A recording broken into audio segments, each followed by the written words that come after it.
खुद पर यकीन करने का मतलब है अपनी क्षमताओं पर भरोसा करना और यह जानना कि आप कुछ भी कर सकते हैं। यह सिर्फ सर्वश्रेष्ठ की उम्मीद करने के बारे में नहीं है, बल्कि यह इस बारे में है कि आपका व्यक्तित्व और आपका जीवन आपके आत्मविश्वास से किस प्रकार आगे बढ़ता है। दोस्तों, आज की कहानी आपको खुद पर यकीन करना सिखाएगी। तो चलिए कहानी शुरू करते हैं।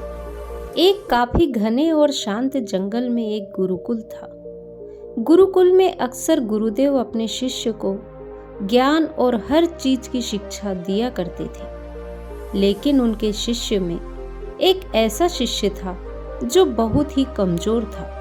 बाकी सारे शिष्य उसे कमजोर कहकर उसका मजाक बनाते थे। उसे बहुत बुरा लगता था। वह सोचता था कि आखिर मैं कमजोर क्यों हूं? मेरे अंदर क्या कमी है? उसकी सबसे बड़ी दिक्कत थी कि गुरुदेव उसे जो कुछ भी पढ़ाते उसे कभी समझ ही नहीं आता और ना ही उसे कोई चीज याद हो पाती थी। वह चिंतित रहने लगा कि आखिर इसका क्या समाधान किया जाए। आखिर मेरा दिमाग इतना कमजोर क्यों है? क्यों मुझे कुछ समझ नहीं आता और ना ही कोई पढ़ी हुई चीज मुझे याद होती है। कोई भी बात गुरुदेव हमें समझाते हैं, मैं वह भी भूल जाता हूँ। क्या सच में मैं मानसिक रूप से कमजोर हूँ? यह बात ही कुछ और है। वह जब भी अकेला होता यही सब बातें सोच उदास हो जाता। एक दिन जंगल के बीचों बीच खड़ा होकर वह कुछ सोच रहा था। तब तक उसे एक राहगीर ने देख लिया। उसने पूछा, क्या बात है? तुम इतने परेशान क्यों हो? उसने बोला, तुम यहाँ से चले जाओ। तुमको मेरे से क्या लेना देना? जाओ अपना काम करो। राहगीर बोला, अरे बताओ भी कि क्या परेशानी है?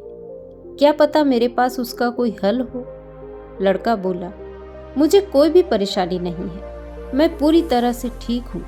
राहगीर बोला, लेकिन तुम ठीक दिख तो नहीं रहे हो, तुम तो काफी परेशान दिख रहे हो। चलो अब बताओ भी कि क्या परेशानी है। तब जाकर उस लड़के ने बोला, क्या बताऊं, मैं कितना परेशान हूँ। मेरे अंदर क्या चल रहा है वह तो बस मैं ही जानता हूँ।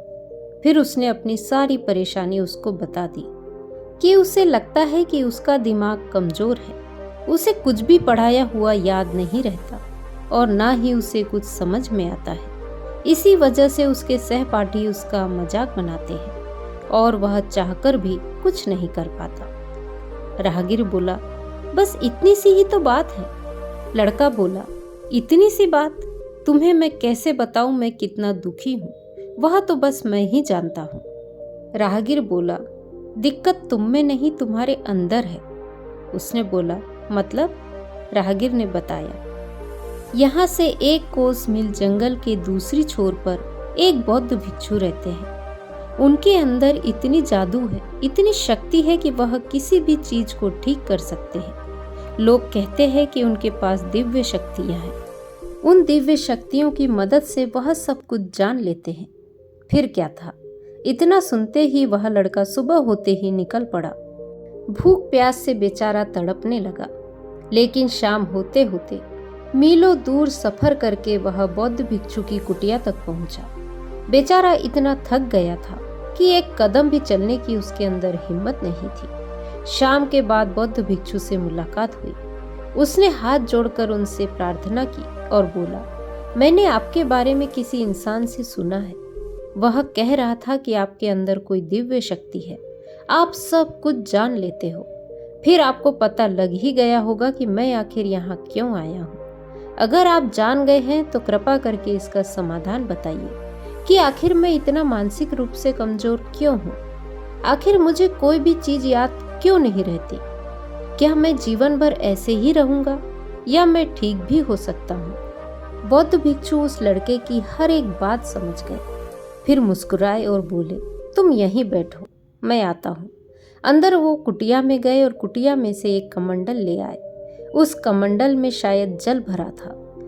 उन्होंने 2 चम्मच जल उस कमंडल में से निकाला और उसे पिला दिया। जल पीते ही लड़के के अंदर नई ऊर्जा आ गई। थोड़ी देर में वह ठीक हो गया। बौद्ध भिक्षु बोले, अब तुम चले जाओ, अब तुम्हारा दिमाग इतना तेज हो गया है कि तुम जो भी देखोगे एक बार में तुम्हें याद हो जाएगा। यकीन नहीं होता तो तुम सोच के देखो, तुम्हारे रास्ते में जितने भी पेड़ और पौधे पड़े होंगे, हर एक चीज का दृश्य तुम्हारे दिमाग में याद हो गया है। उसने बोला, हाँ, यह तो चमत्कार हो गया। मुझे याद हो गया कि रास्ते में मैं किस तरह से आया हूँ। रास्ते में एक बड़ा सा पेड़ था, एक छोटी सी खाई भी थी। मुझे सब कुछ याद हो गया। गुरुवर, आपको धन्यवाद, आपने तो मेरी जिंदगी बदल दी। बौद्ध भिक्षु ने बोला, अब तुम जाओ, लेकिन अब से जिस चीज को भी तुम्हें याद करना हो, तुम्हें कोई भी काम करना हो, उस काम में अपना मन लगा देना, ऐसे जैसे तुम खो गए हो। हर एक चीज को ध्यान के साथ पढ़ना, देखना, तुम्हें हर चीज याद हो जाएगी। वो लड़का चुपचाप बौद्ध भिक्षु का धन्यवाद करते हुए वहां से चला गया। उसके साथ सच में चमत्कार हो गया। वह जिस चीज को भी पढ़ता उसे याद हो जाती। अब उसका दिमाग पहले जैसा नहीं रहा। ऐसा लगने लगा जैसे कि उस पानी ने उसके अंदर नई ऊर्जा डाल दी हो। सालों बीत गए, अब वह एक विद्वान बन गया। वर्षों बाद जब वह जंगल से जा रहा था, तब उसे वही बौद्ध भिक्षु की कुटिया दिखाई दी। उसने सोचा कि गुरुवर से मिल लिया जाए। गुरुवर के पास जाकर उनको प्रणाम किया और उनसे कहा कि गुरुवर, क्या आपने मुझे पहचाना? मैं वही लड़का हूँ जिसे आपने जल पिलाया था। बौद्ध भिक्षु की हालत अब ठीक नहीं थी। वह काफी बीमार और कमजोर हो चुके थे, मानो ऐसे जैसे कि वह मरने वाले हो। लड़के ने उनसे पूछा कि आपने जो जल पिलाया था, आखिर में वह दिव्य जल कहाँ मिलेगा? दरअसल मैं अपना एक गुरुकुल खोलना चाहता हूँ और मैं चाहता हूँ कि जो भी छात्र मेरी तरह कमजोर हो, मैं उन्हें वह दिव्य जल पिला दूं। बौद्ध भिक्षु मुस्कुराए और बोले, तुम्हें एक राज की बात पता है? उसने कहा, नहीं। बौद्ध भिक्षु बोले, तो सुनो। दरअसल वह कोई दिव्य जल नहीं था और ना ही उसमें कोई भी खास बात थी। वह हर जल की तरह एक आम जल ही था।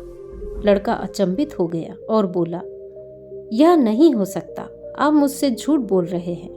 बौद्ध भिक्षु बोले, हाँ, यह सच है बेटा। उसमें किसी भी तरह की विशेष ऊर्जा नहीं थी। तुमने उस जल को पिया, तुम्हारे अंदर बदलाव आया, क्योंकि तुमने यकीन किया था कि उस जल में कोई ना कोई दिव्य शक्ति है। उस दिन तुम मीलों दूर सफर करके आए थे। तुम काफी थक चुके थे और तुम्हें भूख भी लगी थी। जल की 2 बूंद ने तुम्हारे अंदर नई ऊर्जा का संचार कर दिया। उस जल में कोई विशेष खास बात नहीं थी। लड़के ने पूछा, फिर वह परिवर्तन और वह चमत्कार मेरे जीवन में कैसे आया? तब बौद्ध भिक्षु ने बोला, देखो, जीवन में एक बात हमेशा याद रखना, इस दुनिया में कोई भी ताकत तुम्हारे अंदर परिवर्तन नहीं कर सकती जब तक कि तुम खुद परिवर्तन करने को तैयार ना हो। तुम्हें बदलाव चाहिए था, क्योंकि बचपन से ही तुमने सिर्फ यह सुना था कि तुम मानसिक रूप से कमजोर हो, लेकिन ऐसी कुछ बात नहीं थी।